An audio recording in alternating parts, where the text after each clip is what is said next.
Bani galagaafu ni dandeessa ni dhageessa muraada guutima.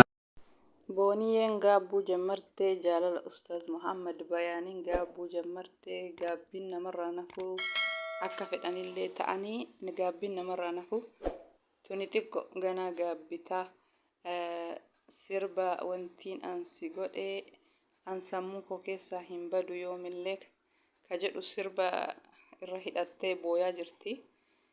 Kanaafuu ganaa gaabbitaa gochi ustaaza kana himimmaan ustaaza kana wanni ati isa goote yoo waan xiqqaa ta'ee miti hoggaa guutuu duruma itti yaaduu barbaachisaa osoo hin gaabbine jechuudha. Ana akka kiyyatti osoo dura sirri itti yaadanii hooyin gamaa gamana kanama faarsuu kawaa namaan jedhu kumaa jechuudha. Kuma kana keessa garuu tokkuman nama fuudha. Tokkoon sunuu yoo qubna garii qabaate yoo nama gaarii yoo nama gammachiisu ta'ee jechuudha.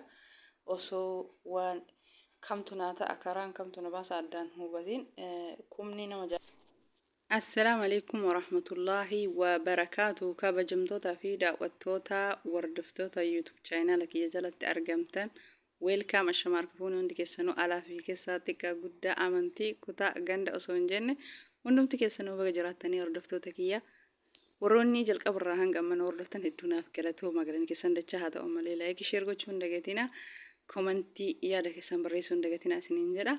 Akkasuma warroonni haaroo taatanillee baga nagaan dhuftanii isin simadhee jira gara YouTube chaanala kiyya baga nagaan dhuftanii seenaa maatii na ta'an jajjabeessaa isiniin jedha. Barakallahu fiikum. Egaa hordoftoota kiyya viidiyoon kiyya kan har'a waa'ee gaabbii booniyyeeti. Akkasumas waa lama hiriyaan isillee waa'ee booniyeen miira aarii keessa galtee amantaa jijjiiruu hedduu jettee yeroo hedduu laayivii irra haasofti jechuudha. Hiriyaan isii jechuudha.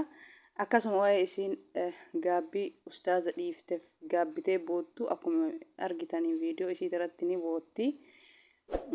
Amma gaabbitee fakkaata xiqqoollee taatu immoo ganaadha jechuudha. Tuni caafidha. Duruma osoo waan tokko ittiin seenne itti yaadanii sirritti gamagamanii ilaalanii karaan kamtu na baasa kamtu naa ta'a namni kana jaalataa jiru nama kuma komentii na barreessi fi nama kuma kaleessa laayivii irratti hooyi naan jedhu santu naa ta'a moo lakkii kama na jaalatu kanan naa ta'a moo yoo inni akkasii boosan gariin abboo kana koo heerumta kana kabbooyaa oolu heerumta yoo namni jedhe jechi namaa wanni nama hin goone hin qabu waan nama dogongorsinellee hin qabu jechuudha. Kanaafuu jecha nama osoo hin taane ofumaa itti yaadanii itti ilaalanii suutuma osoo deemanii wanti bakka nama miidhu gaaniif hin jiru jechuudha. Namni waa kuma namaan jedha jechuudha. Tokko yoo guddate namni lama sadii namaa gammada jechuudha jireenya namaa kana. Harki irra caalaan isaa garuu osoo diigamanii ka jedhutu caalata baay'ata jechuudha. Kanaaf kana keessa abbamatu laallataa bultii ofii abbama jiraata malee namni nama hin jiraatu. Yoo ishiin dogongortee jirtii beeytullee beekuu baattullee amma dogongortee jirtii daa'immoo mallee hin qabdu. Garuu baay'inni namaa kun nama dogongorsaa jechuudha. Kanan na jaalatamoo kanan na fuudhamoo kanan na jaalatamoo kanan na fuudha. Osoon heerumiin baay'inni namaa kunillee nama dogongorsaa jechuudha. Kana keessaa nama muraasa namni bultiif nama barbaadu. Kanaafi lammaffaan waa'ee hiriyaa isii booniyeen amantaa jijjiiruu heddii namoonni tokko tokko akka amantaa isii kana hin jijjiirree jabeessii naan jedhanii anammoo hirrifadhee natti dhagahamee jirti. Dhugaadha namni numa maraa ni rifachiisa jechuudha. Namni tokko kalee islaama ta'ee har'a yoo amantaa ofiisanii hin deebi'e jedhu baay'ee nama jibbisa. Maaliif jecha namaatii fi gocha namaa irra duuluu namaattu amantama kiyya keessa iyyuu maaltu na baasee edha amantaan kuni nama xiqqeessaa naman kabajuu namarratti duulaa badii namaa naman gorsuu naman gargaaruun tokkollee namatti dhagahamti jechuudha. Haa ta'u namni kaleessuma yeroo itti gara amantaa islaamaa dhufu itti yaadeetiin dhufuu barbaachisaa jechuudha. Nama amantaa islaamaa seenetti gufuu hedduu baay'ata. Tokkoffaa ummanni gara isii jechuudha. Ummanni amantaa isii ka duraayyuu itti duulanii maaliif gara amantaa sanii dabalamteef ummata hedduu itti duula. Lammata yoo har'a isiin namni islaamaa irratti duule baga sitti jedhaan jechuudha ummanni isii ka duraa sun jechuudha. Kanaafi boru amantii kanarratti gufaatii hedduutu na mudataa. Amantii kana osoo hin amanne dura dandaya rabbiif amane moo ilma namaatiif amanee duruma itti yaadanii seenuu barbaachisaa gara amantii islaamaa jechuudha.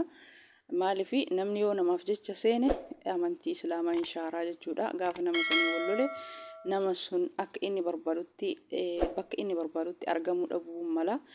Kanaafi namni namaaf jedhee amane ima shaara jechuudha amantii islaamaa.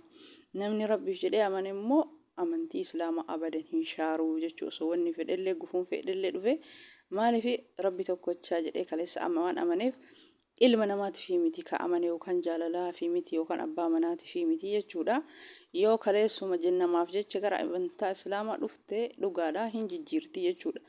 Garuu yoo rabbiin tokkochaa rabbitti amanee ar'aan booda rabbiin biraa ka gabbaru hin jiru jettee yoo kaleessuma gara amantaa islaamaa dhufte wanni fedhellee yoo dhufe of duuba isii hin deebisuu jechuudha. Wayii jechi hiriyaa isiitirraa anillee kana kaase jechuudha. Fakkeenyaaf boonii qofaa miti jechuudha. Namoonni hedduun hin jira ka gara amantii islaamaa dhufan hunduma keessaniifuu jechuun gara amantii islaamaa waan dhuftaniif durum of qopheessanii waan dhuftaniif yoo ilma namaatiif jettanii dhuftanii hin shaartanii yoo rabbiif jettanii dhuftan immoo wanni shaartanii jiru hunduma keessaniifuu jechuudha. Gufuu hedduu isin mudata dhugaadhaan isin gara islaamaa dhuftan kana gufuu hedduu jecha hedduu isiniin jedhama jechi kumaatama isiniin jedhama. Kanaafuu jecha kumaatama kana obsitanii jala taruu qabdanii rabbiif jecha namni of gadi qabe waa hundaayyuu wanni inni jalan tarre hin jiru. Kanaafi booniyeen kanaaf jettee amantii islaamaa jijjiiruu hin qabdu yoo kaleessa rabbiif jecha amante ilmi namaa akkanuma waa hedduu namaan jedha jechuudha. Waa hedduu namarra duula ka ajandaa ta'ee fiire kuni sirrii miti jecha ilma namaatii fi ustaazni asiin dura amantaa isaa jijjiiruu yaalee jira. Jechi ilma namaa wanni nama hin goone hin qabu. Jecha ilma namaa yoo laale namni halkan takkaa buluu hin danda'u jechuudha. Akkasuma jecha ilma namaatitti miti namni ka jiraatu rabbii ofiitti amanee osoo waan fedhellee ta'e jedhee jiraata malee ilma namaati jecha ilma namaa qabachuu hin dandeenye namni halkan takkaa buluu hin danda'u. Kanaafi wanni amantaa isii jijjiirsisu hin jiru. Yoo kaleessuma gadi fageennan gara amantaa kana islaamaa kana hin dhufini rakkoodha. Kanaafuu atillee gorsuu qabda jedha hiriyaan booniyee sirriitti gorsuu qabda. Gochi sirriidha miti ati kalee islaamummaa rabbiif jecha dhuftee malee gara islaamummaa rabbiif jecha dhuftee malee ilma namaatiif miti. Ilmi namaa yoomiyyuu waan namaan jedhu hin dhabuu jechuu osoo waan fedhanillee ta'anii.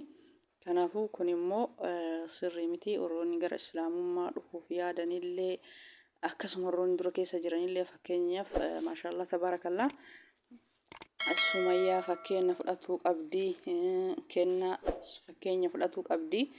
Horra islaamummaa qabatee islaamummaatti amanee gad dhaabbatee hanga har'aa deemaa jiru jechuuf abbaa fedhe bakka hin kennine jecha fedhe bakka hin kennine sirriitti islaamummaa ofii gajjabeessanii qabatanii deemaa jiranii.